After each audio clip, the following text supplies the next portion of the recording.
Rob here with a helpful hint of the day. I'm going to start trying to post these. In this particular one, I'm in the Sherman Firefly. Let's go ahead and talk about it real quick. Stats, really, you see maneuverability, not the greatest. Shot of the gun is where it gets its strong power. The armor, it's really nothing that's really that great for this tier. The turret armor, 63 on the front. It does actually have a, let me go into this view right here. So this piece right here, this is spaced armor. If you look at the side, it's got this armor plate right here. That's actually spaced armor, so it gets more like 120 millimeters to this particular spot and only to this spot. But it's also kind of rounded, so it's a rough pen if you're trying to pen this with a tier 5 tank and some lights and mediums at this tier. But really, for the most part, you're not getting any shots, even if you're angling up or side scraping. You're just not going to do it. But I'll go ahead and show this replay. So the map is Copperfield. The gameplay is Encounter Battle. Now I come off, I look up right away and I see that they have more heavies than tank destroyers, so I kind of assume that they're going to go hill. I don't really look at who they have on their team. I don't pay much attention to that at the lower tiers all the time. I just kind of hope that it's really not going to change how I play the game anyways. I just like to know. When I'm in a lighter or medium, I generally try to flank on this map. I'll come up to this bush that's right over in here by these cactuses or cacti, plural form. And I'll just sit back here and give standoff space from the bush so that if I do take a shot and there's anyone up in this spot up here, I can get an easy pen, especially in this tank where I have 171 millimeters of penetration. A lot of the heavy tanks at tier 7 aren't going to stop that from going through.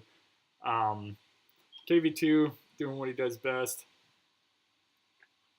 Once I realize that the whole team is over here, I start pushing up to the water tower. These bushes and berms provide really, really good cover right in here.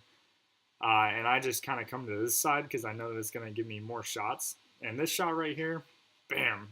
God, I love that gun. That's why I like this tank. It's not an overpowered tank by any means. You see I bounced the Stug right there after I penned the KV1's turret. But I'm just going to sit over here for a little while and get shots off. If you have shots to get off and you know that there's tanks over there and they just keep popping out, there's no sense in moving. That's not camping. Camping is staying there regardless of whether you have shots or not. But I do have shots. You see I'm pretty much non-stop firing over here. And that's right there. He probably penned that gun mildly. You can see my tank for the most part. I'll back it up just a little bit. So he takes that shot, bam, pens, and when I slow it down a little bit, you can see most of my tank is covered by this berm right here. So only my turret's above, which gives me a really strong armor profile. I'm going to back off a little bit. I'm waiting for that Stug to come out because I know he wants to do something. Looking for the KV1. Stug comes out. I put one into him. And then right here, I blast the KV1 after he takes a hit and end up killing him. Now at this point, I kind of realize that nobody else is staying over there, so I start moving. That is where the definitive, oh, you're a camper mark comes into play. If I was camping, I would just stay there. Don't camp. Play the game. If you have shots, take them. If you don't, then move. This Hellcat, I'm going to go ahead. He puts one in. I put one in. Then I ram him for the kill. Now here, I'm going to use this dead Hellcat for cover. It's not going to be 100% effective, but it's going to do the job. So I put that one in. The Tiger puts one in, and then I track him. You'll see my next shot, I track this guy. Bam, track, and the Tiger kills him. Let's go ahead and talk about that real quick. Here it is again. Track, Tiger kills him. And a little more time. I track him. Boom, Tiger kills him. So you see that 192 damage that he just did? That comes into play here later on in the video. We'll go ahead and let it play out. The battle's pretty much over at this point. I think the Tiger kills the Cheeto, or maybe the Sentinel does. Either way, battle's over. Now in this match, I do end up making credits from this match. You see I made 12,000 credits. I did do 1,700 damage, but with this gun, that's not necessarily hard to do because as long as you're aiming at a tank, generally you're going to pen. A lot of games I don't aim. I just auto-lock and I squeeze the trigger and I pen 80% of the shots that I fire. And as we move forward, we'll see I did the most damage on the team. I got 2 kills. I didn't get the most experience, but that's okay.